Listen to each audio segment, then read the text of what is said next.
Hello అందరికీ, అందరూ ఎలా ఉన్నారు? ఈరోజు అమ్మ వాళ్ళ ఇంటి దగ్గర నుంచి మా ఇంటికి వెళ్ళిపోతున్నాం.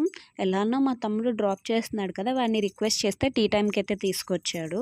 ఎప్పటి నుండో జ్ఞానేశ్వరి అడుగుతుంది, అందుకని వెళ్ళామన్నమాట. ఒక చాక్లెట్ షేక్, ఒక ఓరియో మిల్క్ షేక్ చెప్పుకున్నాము.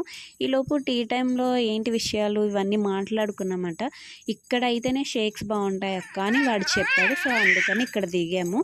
షేక్స్ అయితే వచ్చేసాయండి, రెండు అయితే సూపర్ టేస్ట్ ఉన్నాయి. నేను ఫస్ట్ ఓరియో టేస్ట్ చేశాను, అదైతే చాలా చాలా బాగుంది. ఇంకొకటి చాక్లెట్ షేక్ అనమాట, అది కూడా బాగుంది. తమ్ముడైతే టీ చెప్పుకున్నాడు, వాడు టీ తాగాడు. నాకు టీ అనేది నేను అవాయిడ్ చేశాను, ఇంకా అందుకని మేము అయితే షేక్స్ తాగాము. నేను నా ఓరియో తినేసాను, అలాగే జ్ఞానేశ్వరి తన చాక్లెట్ షేక్ తాగేసింది. లాస్ట్లో నితీష్కి అంటే అక్క వాళ్ళ బాబుకి ఒకటి పార్సల్ చేయించాం.